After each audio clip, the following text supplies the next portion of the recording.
서신체로 하나님 말씀 받도록 하겠습니다. 오늘 우리에게 주시는 하나님 말씀, 신약 성경 누가복음 1장 31절 한 절 말씀입니다. 누가복음 1장 31절 한 절 말씀, 주신 하나님 말씀 제가 봉독해 올리겠습니다. 보라, 내가 잉태하여 아들을 낳으리니 그 이름을 예수라 하라. 아멘. 소셜미디어가 발달하면서 저에게는 한 가지 아쉬운 것이 있습니다. 그것은 바로 이름이 가진 남다른 의미가 점점 사라지고 있다는 겁니다. 원래 이름은 한 인간의 존재 의미, 존재 그 자체를 가리키는 것을 뜻합니다. 얼마 전까지만 해도 내가 알고 있는 누군가의 이름은 나를 추억 속으로 몰아넣곤 했습니다. 이름을 떠올리면 그 사람과 함께했던 아련한 추억들이 떠올랐고 또 기억의 향수가 새록새록 돋아났습니다. 그리고 그와 함께 맺었던 다양한 추억들이 정말 추억의 창문을 넘어서 오늘에까지 이어지는 듯한 그런 느낌도 받곤 했습니다. 하지만 요즘 우리가 가진 이름들은 예전만 못합니다.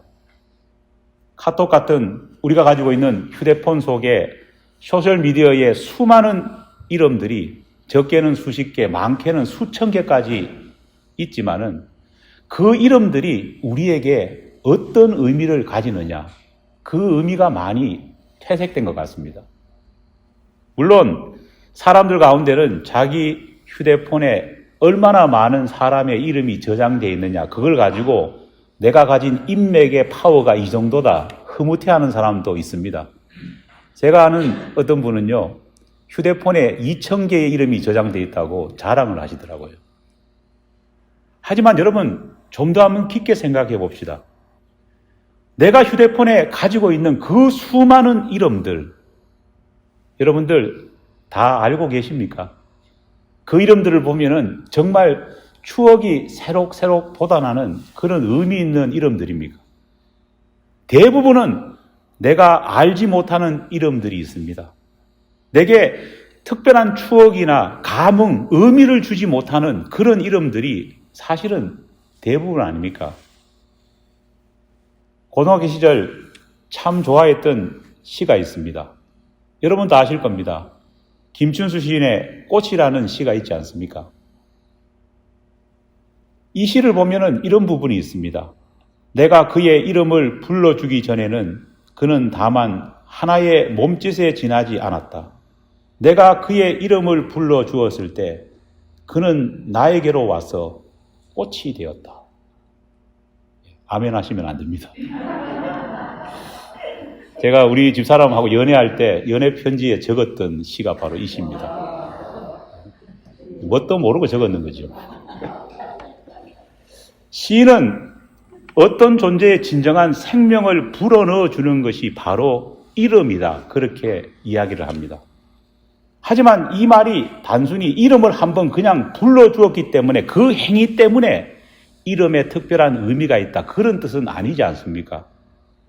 그 대상의 이름을 부를 때면 우리에겐 그와 함께했던 다양한 추억과 기억들이 돋아나고 그 아름다운 추억의 빛깔들과 추억의 향기를 맡으면서 우리가 이름을 불렀던 그 대상은 말 그대로 우리 마음에 꽃이 된다. 그런 의미입니다.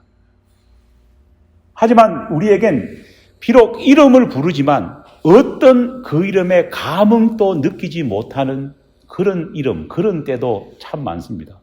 언젠가 그런 게 한 게 있을까 생각해 보니까요. 대학 시절 우리가 강의에 들어가면은 교수님이 수업 시작하기 전에 뭘 부릅니까? 출석부 부르지 않습니까? 그때 부르는 이름은요, 아무런 감흥이 없지 않습니까? 추억이 돋아나는 이름도 아니고 그냥 스쳐 지나가는 이름일 뿐인 겁니다. 우리가 주일 예배 때마다 고백하는 이 사도신경을 보면은요, 이름에 관한 아주 재미있는 고백이 있습니다. 이름이 거룩히 여김을 받으시오며. 이름이라는 것이 들어가 있습니다. 이름이 거룩하게 여김을 받을 수 있다고 사도신경은 고백하고 있습니다.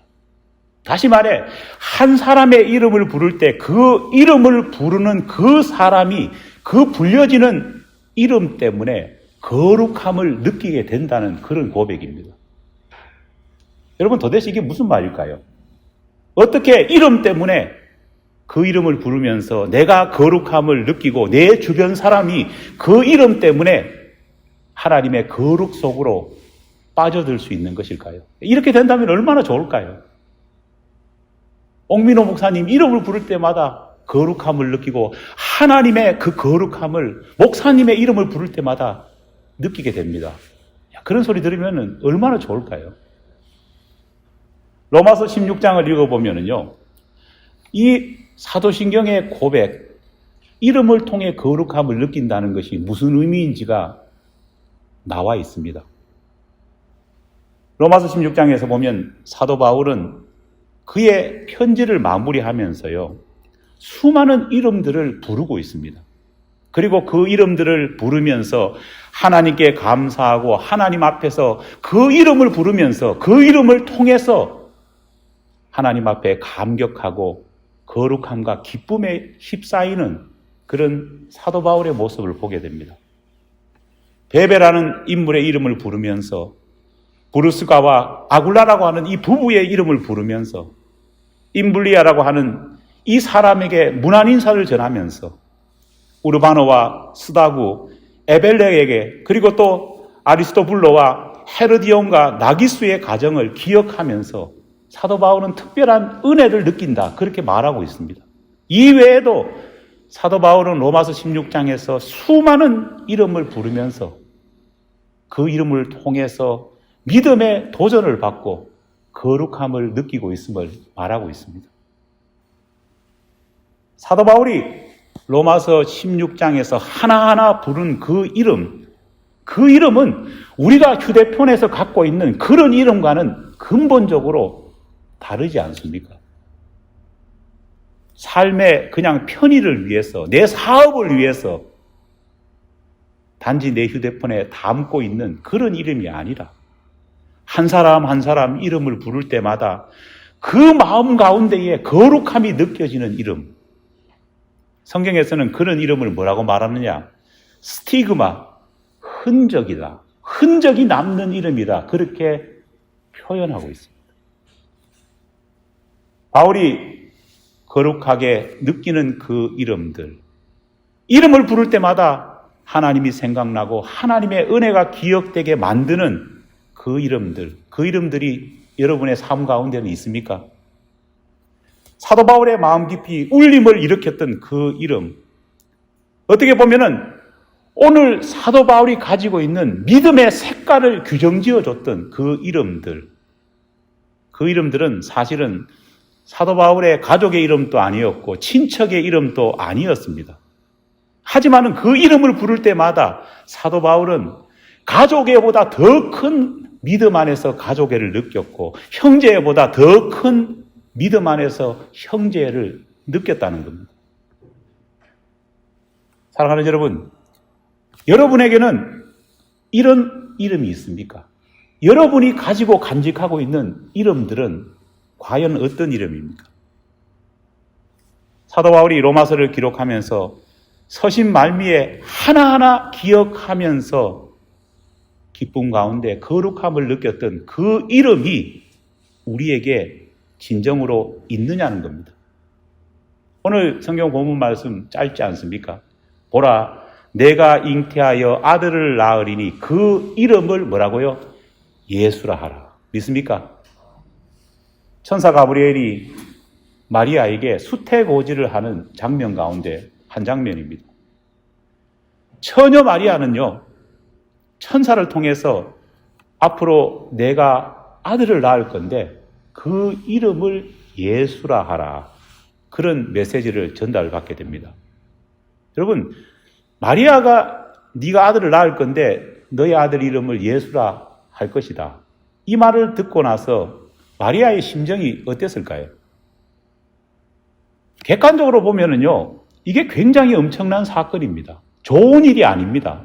왜냐하면은 성경 공부를 통해서 여러분들 다 배우셨을 줄 알지만 당시의 관습으로 본다면은요, 결혼하지 않는 처녀가 임신하는 자체는요, 이거는 돌에 맞아서 죽는 그런 위험한 일입니다. 처녀가 아이를 가진다. 그런데 그 아버지가 누구인지를 제대로 말하지 못한다. 이거는 그 처녀가 부정한 여자라는 것을 공개적으로 밝히는 겁니다. 만약 누군가가 이런 이야기를 들었다면요, 자기 자신의 인생이 이제는 망했구나, 두려움과 공포에 분명히 휩싸였을 겁니다. 그런데 마리아는 네가 아들을 낳을 텐데 그 이름을 예수라 하라. 예수라고 하는 이 이름을 듣고 오히려 두려움에 휩싸이기보다는 성경은 어떻게 말합니까? 기뻐한다. 기뻐했다고 말하고 있습니다. 실제로 마리아는 그 말씀을 듣고 이렇게 반응합니다. 주의 여종이오니 말씀대로 내게 이루어지이다. 게다가 마리아는요, 얼마나 기뻤던지 그 이후에 성경 말씀을 보면은요, 자기가 직접 기쁨의 노래를 만들어서 부를 정도였습니다. 마리아가 그처럼 기뻐했던 이유는요, 오늘 우리에게 엄청난 도전을 줍니다. 자신이 하나님의 아들을 낳는 사람으로 선택받았기 때문에, 야, 나는 세상에서 유일하게 신의 아들을 낳는 그런 여자가 되었다. 자기 자신의 개인 영달이 높아지고 자기의 명성이 높아졌기 때문에 기뻐한 것이 아니라는 겁니다. 마리아가 기뻐하고 찬가까지 불러가면서 말할 수 없는 기쁨을 표현했던 이유는 그런 이유가 아닙니다. 왜 기뻐했느냐? 누가복음 1장 54절로 55절 말씀 보면 그 스스로가 이렇게 말합니다. 그 종 이스라엘을 도우사 긍휼히 여기시고 기억하시되 우리 조상에게 말씀하신 것과 같이 아브라함과 그 자손에게 영원히 하시리로다. 인류를 구원할, 자기 자신을 포함한 인류를 구원할 예수, 구원자 메시아가 태어났다는 그 사실 때문에 그녀는 기뻐했던 겁니다. 우리 옛말에 입신양명이라고 하는 말이 있지 않습니까? 이 말의 원래 뜻이 뭡니까? 몸을 바로 세워 이름을 드날린다, 그런 뜻입니다. 사실 이 말은 개인과 자기 집안의 신분 상승을 위해 자기 이름을 높여야 된다는 그런 의미로, 현대적인 의미로 이 말을 바꾸면은요, 출세지향주의, 출세지상주의라고 하는 말로 바꿀 수 있습니다.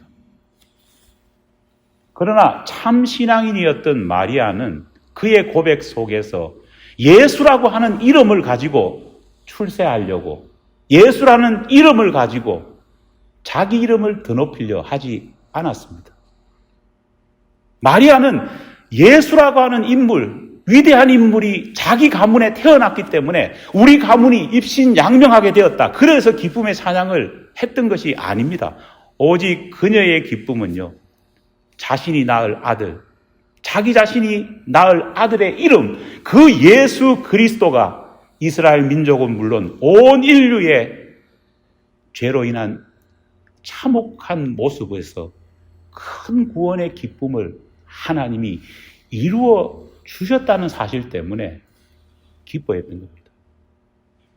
사랑하는 여러분, 우리가 예수 그리스도라고 하는 이 이름을 부를 때마다 우리는 마리아가 느꼈던 이 신앙의 큰 울림이 있어야 합니다. 나의 작은 세속적인 기쁨이 아니라 하나님의 큰 뜻, 그 큰 뜻이 나의 이름을 통해서, 내 자식의 이름을 통해서, 그리고 내 가족의 이름을 통해서 퍼져나가기를 꿈꾸기도 해야 합니다. 나의 이름, 내 자식의 이름이 누군가가 그 이름을 들었을 때 신앙의 큰 울림과 거룩함과 도전을 줄 수 있도록 그런 꿈을 우리 모두는 꿀 수 있어야 합니다. 조금 전에 읽었던 시인의 시를 이렇게 한번 바꾸어 봤습니다. 그가 내 이름을 불렀을 때 나는 그에게로 가서 진정한 신앙인이 되었다. 사랑하는 여러분, 우리의 이름을 부를 때마다 누군가가 거룩함을 느끼고 하나님을 기억하는 그런 우리 모두가 되기를 축원합니다. 동시에 예수 그리스도라고 하는 이름이 너무 자주 사용해서 더 이상 감흥 없는 그런 이름이 아니라 처녀 마리아가 예수라고 하는 그 이름을 들었을 때 가졌던 놀라운 큰 비전과 기쁨을 우리가 예수라는 이름을 고백하면서 다시금 회복하기를 원합니다. 예수라는 이름 들으면 설레입니까? 예수라는 이름을 들었을 때 정말 우리가 배우자와 연애했을 때 가졌던 그 설레임 이상의 감정이 회복되어야 진정한 이 땅에 주님이 원하시는 구원의 모습이 이루어지리라 믿습니다. 기도하겠습니다.